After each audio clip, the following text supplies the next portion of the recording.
If you are ready to start making your goals reality, then this video is for you.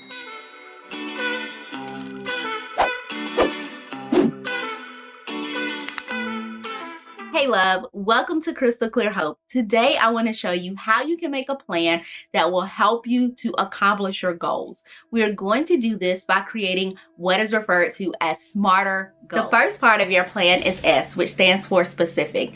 For instance, if you wanted to grow your business, instead of making that your goal would actually be that you want to increase your clientele in a year. The more specific that your goal is, the better chance you have at success. Next is M, which stands for measurable. So in the example that we previously used, you would ask yourself, how much do you want to grow your client base? So now, instead of saying that your goal is that you want to grow your client base, your goal would be that you want to grow your client base by 25% in a year. Stands for achievable. Part of smarter goals is setting yourself up for success.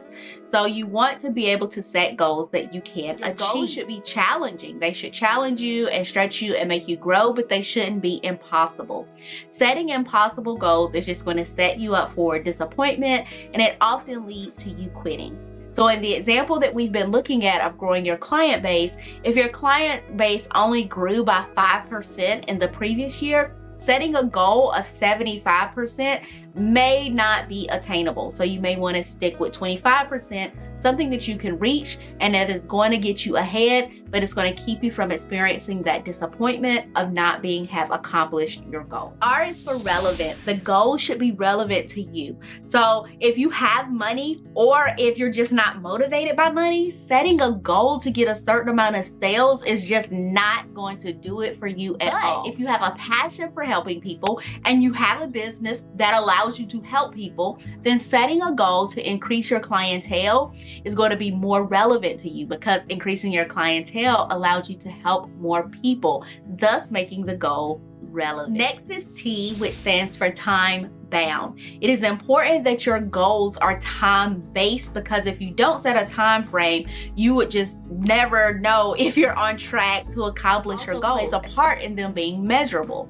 Now, while annual goals are great, I definitely recommend that you then cut those goals down into smaller segments. So you want to take your annual goals and then break them down by quarter, monthly, weekly, and even daily.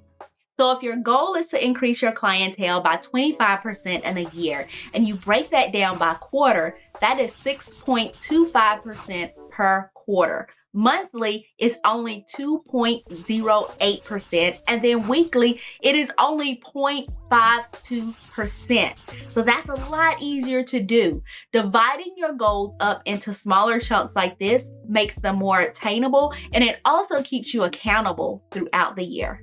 Before we get to E and R, do me a favor and hit share at the bottom and share this with someone else or on your social media. You sharing this video helps my channel to grow, and it also helps me to be able to put out more content. Part of accountability is to evaluate, and that is what our E is going to stand for. You need to evaluate your goals regularly. If you're not doing this, you could look up and it's going to be the end of the year and you're not going to be any closer to accomplishing your goals than you were when you started. If you break your goals out weekly and then assign daily tasks, as I previously outlined, that's going to make it a lot easier for you to stay on top of your goals. And being able to accomplish your goals is always the smarter thing to do. Finally, we have R, which stands for readjust. Despite our best efforts, sometimes things are going to happen beyond our control and we are going to have to readjust our plans. You had a business in 2020 and your goal was to increase your clientele by 25%. Well, we all know that COVID came and blew up the world. So those plans were not going to work. You would have to adjust them. It doesn't mean that you quit. It simply means that you would readjust. So one thing that you could have done is, instead of spending Q1 focus on growth, take Q1 and focus on building a virtual business. And then you can readjust your figures for Q2 through 4 and focus on growth once you've created a platform that people can do. Those are your smarter goals, and using them is going to help you turn your goals into reality. If you want more information on how you can crush your goals, then you definitely want to check out this video.